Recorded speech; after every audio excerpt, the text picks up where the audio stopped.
Good morning. We have a privilege moment to visit Costas Constantino in his home. Thank you very much.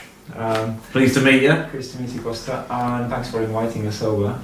I've noticed you are actually a serial entrepreneur, not just inventor, and recently, yesterday, you got your first golden medal for your invention at British Invention Show, so congratulations. Thank you very much. How's it feeling? It's a great feeling. I mean, I've done a lot of inventions. I mean, I've always been a technical kid, and I mean, to get gold, there was quite a few different disciplines yesterday. There was bronze, there was silver, there was gold. But to get gold at the British Invention Society was a great step forward. I mean, normally, for example, it does two things, doesn't it? By getting gold, it amplifies your invention, and it brings your attention, your invention out into the world a little bit, because it will be published on their website. But also, it marks you up in the books officially as an inventor. So now, if someone says to you, "Well, what do you do?" I can actually say to them, "I'm an inventor, and I've got gold in an award ceremony." So that's just priceless, absolute priceless. Oh. I shall cherish that. I shall have it framed, and we'll have it up on the wall somewhere. But it'll also, I'll do a press release to all the Greek stations as well, because I'm sure they'll support me. So yeah, I mean, to get someone like this, very, very, very impressed, very, very proud and impressed. I'm glad you were with us, and you know the dinner we had in a high place. Oh, that was a lovely venue, yeah. And you know the music played by one of the Beatle guys. Yes, Ron Prosif, who actually did 6 albums, including Imagine, which for me it was mind blowing to have someone playing guitar for your dinner while you're having a dish. And, that was good. That was brilliant. That was. Yeah. So I think Kane has done a lot of good work for inventors all over the world, not just in Britain, and to be part of his crew and be part of his show is just a privilege to see all that happening. Was that your first time you went to that kind of show? It's the first time ever I've come forward and come to an exhibition where you can display what you've invented. I've never done that before. I've invented a lot of things. My sparkle wood isn't the first thing I've invented. I mean, like I say, since a kid, you know, this is my scrapbook, and these are all the different things I've done. Wait a minute, you have a proper inventor scrapbook. Yeah, these are all the things that I've kind of done. Now, but to be honest, a lot of these have not worked. A lot of these have just been done and they're on the shelf, or I've tried them out. I've got into big magazines. I've seen some nice cars and ladies here. Yeah. What was that? What was that about? Oh, this was an article about a hotline I invented, which it's for people to be able to get contraceptives all over the country by post anonymously. And the way it worked with a hotline. So if you rang and listened to a safe-sex message for about a couple of minutes, we automatically posted them out. Did it take off? It did take off, but it had a really big problem because people were leaving their names and addresses on an answering machine. Okay. And because of the various accents all over the country, when you went to play the tape back so you could send the products out, you couldn't understand what they were saying. So a lot of people didn't get what they were supposed to get. That wasn't the best one, but what is actually the good ones which took off? Can you tell us those? That one. I mean, I can put all these away, and there's one big winner here, and that was the greatest one. So that's a flash spark. Yeah. The thing which actually is more human way of making people park properly. Yeah. I mean, what happened was, just to give you the history, in England we have a problem. We have a parking problem on private land. Our roads in England were designed for horses and carts, not for the volume of traffic that we've got today. What this means is that people park where they shouldn't. They park in areas, on private property, and in effect they're trespassing. So I invented a system so that if you're a landowner and you've got someone parking on your land, you can take a photograph of the car, and automatically the person who owns the car gets a parking ticket. Which of course they can challenge later on. Yeah. Prior to that, we had wheel clamping and towing away on private land, which was a very, very aggressive approach. So I wanted to do something that would be better for people to use rather than use this very aggressive approach. I mean, to tow and clamp cars, it's grief. Yes. So if you can invent an alternative system that works, you're onto a big winner. Now, I was a bit lucky as well on this one. I was a little bit lucky because I invented it in 2008. Towards the end of 2008, I invented the system. You photograph the car, send me the picture, bosh, ticket in the post. In 2012, the government brought in legislation that said clamping and towing on private land, finished, illegal. And they set a date and it became illegal. So my system shot through the roof. We're doing extremely well with it now. We've got offices in Highgate. We have 920 active customers using it. So we generate a revenue stream from the parking tickets, but we also generate a revenue because we rent these signs to the person who has the problem. So we receive two forms of income. And we don't pay any commission back because we don't want to encourage people to issue tickets so that they can financially benefit. We want people to issue tickets to stop illegal parking. There's two types of illegal parking. There's illegal parking because you park somewhere where you shouldn't, or you parked somewhere where you can go in, but you parked in the wrong location, like the supermarkets and all that sort of stuff, which really attract most of the bad press. My version of unauthorised parking is for people who have got cars who are trespassing. That was the big winner out of every invention I've done. Also, you did a bit more than this call-up system. You had quite a few things there, actually. Some of them were making money as well. No, a lot of them I tried. Look, I'm working on some new stuff at the moment. Okay. A lot of the ones in there are pretty much dead and buried. That was the only big winner out of this. So although we've got articles about different, the hotline and this and that haven't really taken off. But you've got to accept that. If you're an entrepreneur, you've got to accept that not everything you do will work, and you've got to give it a timeline. You've got to say to yourself, this is my business, this is what I'm going to do, but I'm going to give it so long, and I have to shut the door if it's not working. A lot of people fall in love, and this is the big mistake a lot of entrepreneurs make. They fall in love with their own ideas, and they just keep throwing money at it, and it doesn't get off the ground. The problem we have is people think that what they have invented is the best thing since sliced bread. A lot of people think that, and it's a love, and they create a love fantasy with their product, and that's a good thing to be positive. You've got to know where to draw the line. You've got to know when to say, right, we're going to switch off now and try something else. It's a good message. You have to be firm to yourself. Say, don't be low with yourself. Move on. Make money so you can make more things happening. Yeah, that's right. It's very encouraging in that way, because inventors, we are a bit of dreamers, entrepreneur type is a different kind of person who actually takes an idea to life, seeing if it works or not.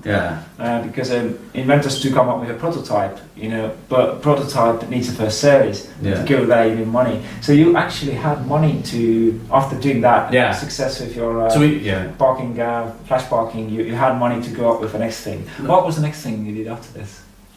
This is the next thing after that was my Sparkle Wizard, which is one of the. I'll explain what this is about. I like pubs and I like restaurants. I like eating out in restaurants. I love it. And one of the things that I've noticed going to restaurants is you've always got a waiter trying to polish a wine glass with a cloth. And I'm thinking, well, how come someone hasn't invented something that will actually do that job? And so I came up with a concept. I've got an early version of this, of having a motorised assembly feeding a microfiber brush at 2000 RPM. So in effect, you got that's your microfiber, and you can put that into a champagne glass, do the inside, and it will also do the outside. And that was the concept. But it took me, that's taken 18 months to get to that level. I've had some very, very basic versions done. They never worked. I had problems with the electrostatic charge build up on the brush. I had problems with some of the fibre coming off onto the glass. And this is what I've got so far, but I'm not saying that this is the end product, because it's not. I've still got a bit more work to do on this. So you're enjoying tinkering? Tinkering, yes. Tinkering. Even something like, look how important that switch is. I mean, you can hold it and operate the switch at the same time. I'm trying to keep your hands free as much as possible. So one hand is Well, now you have to be careful with your glass; it doesn't fly away, and it does make a bit of noise as well. So if you're in a bar, you're making that noise. So it is. It's quite a few things you have to overcome, because if you're in an open bar, which there's lots of people around, probably you have to keep the noise down. So. Well, look, I mean, that is really designed for hotels and restaurants. It's not really designed for the end user in the house. That's designed for your restaurants, your hotels, and places where you have to clean and polish a lot of glasses, maybe before an event. Yes. So, this would be operated, this would be used during the preparation stage. For banquets. Yeah, exactly. If you can get it made for the right money, which is what I'm planning to do in the future, you can go to the consumer. It can go directly to people, and wives can order it online via all the different shopping organisations that exist, and that's a little bit further down the line, because you've got to be able to find the company that can manufacture it for the right money. Yes. Money is a big getting it made is very important for the right money. At the moment, I'm not there. But you have money made yourself, which can support you. You don't have to go to another entrepreneurs, investors to ask for money. What is your model actually getting on now with your next bit? How you do it? Do you still go to fundraising?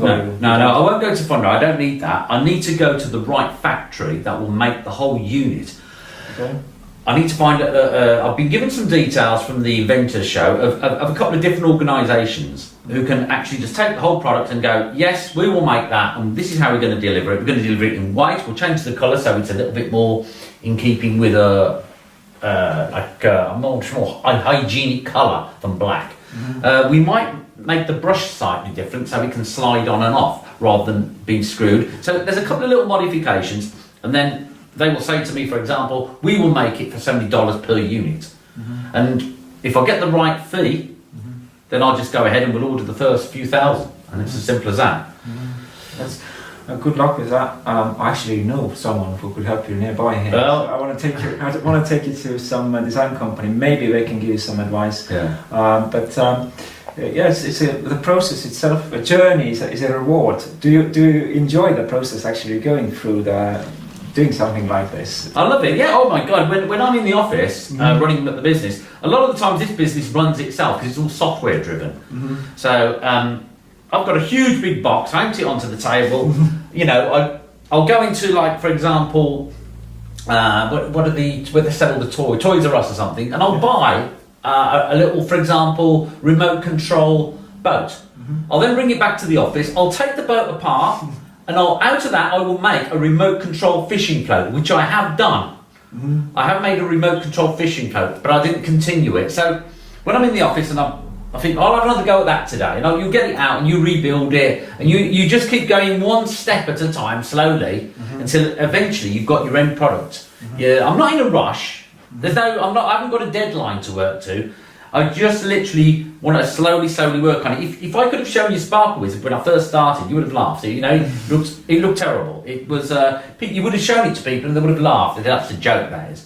So I just go one step all the time. I just love the idea of putting bits together and making everything work, and I think I'm quite good at that. That's interesting to know how you do it.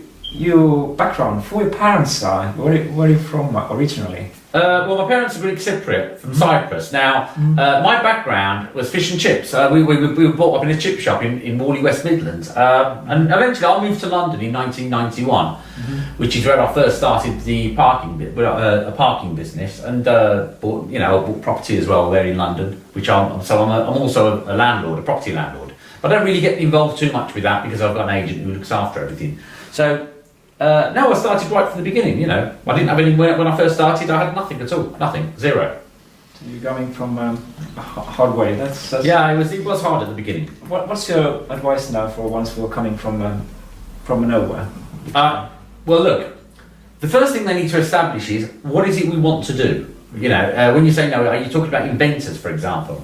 Are you talking about people who are inventors or like to make money with their inventions, want to become entrepreneurs? Yeah. Well, they've got to follow their gut instinct. If they've got something that they think is going to work, they've got to spend some time putting a prototype together.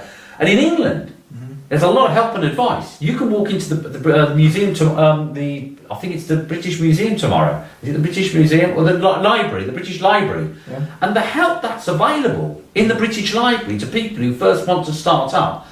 You'll never get that anywhere in the world. You can walk in there. You can do searches online to see if your idea has. You know, if someone else has got the idea, you will always want to check that first, because sometimes people might have had the same idea and have registered something, but it's not actually out in the domain. It's not out in the public yet. So you always need to check. But you've got a lot of help there. You've got patent attorneys who work there as well, who will say to you, yeah, you know, I think you can get something on this. But look, you know, it's not always about a patent. Think about it.